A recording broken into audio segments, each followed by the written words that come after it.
Hello fellow BookQuesters, today I'll introduce you to this dragonic book, ELDEST, Book 2 of the Inheritance Cycle by Cristoforo Paolini as always. It has been a few days since Eragon has slayed the Shade Durza, and now he has the title Shade Slayer. He is a hero to all the people of the Varden and the dwarves, and Frogothor, the dwarf king, has made him a literal family. And meanwhile, Adhad, the Varden's leader, is killed with Murtag, son of Morzant, but nothing like his father. Meanwhile, they are living. They're not dead. And meanwhile, Eragon has to go to Elsmera, the kingdom of the elves, to finish his training. So they make a long journey to Elsmera on the boat, and they finally arrive and is greeted by the elf queen, Ixlanthi. And it is revealed that Arya is the princess of all elves, and she was the daughter of Ixlanthi. Eragon goes to Elsmera, and he lives in what seems like a tree house. Elves lives on tree's house, and they are quite good. And the elves really look fair, and so they are called the fair folk. And Eragon and Saphira is taken to a place, and Auric, Aragon's companion and his foster brother. He's the dwarf, adopted son of Frogothor. And he was a good person. And when they go to this place, and they were told that they were not supposed to tell anything that had happened here. They didn't know what was going to happen at all.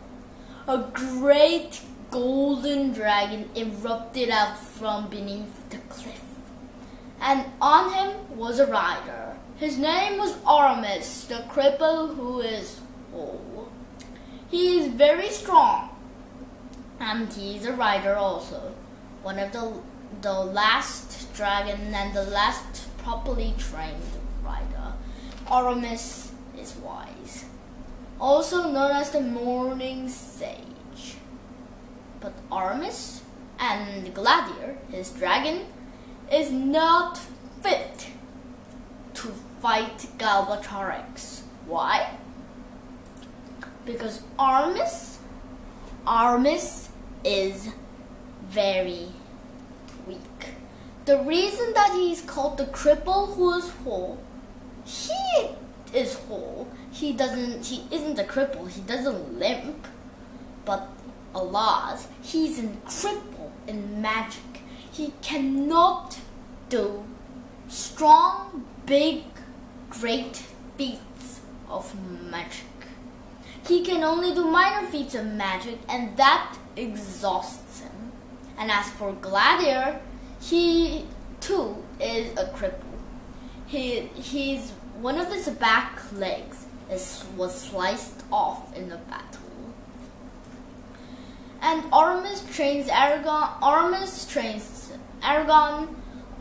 and Gladier trains Saphira.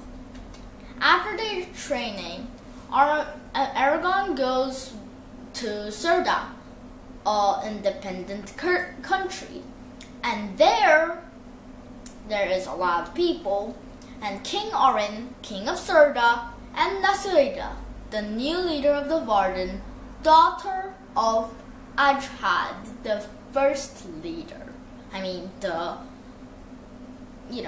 other leader who died.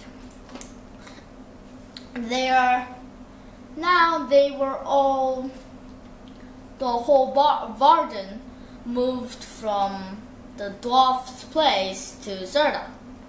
And now they're there. And meanwhile, Galbatorix's army is marching toward the burning plains, which is right in front of Serda. And meanwhile, when the battle starts, there's a new rider on a red dragon. Galbatorix had 3 eggs, remember? One was Saphira's, and there's 2 left. And he managed to make one of them hatch.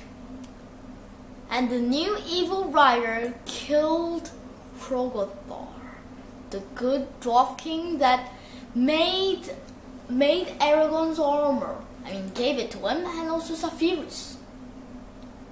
Eragon was betrayed by sadness, but when he saw the rider's face, he knew who he was, and he knew him well. Who could it be? And like always, your BookQuester and the BookQuester highly recommended book, people!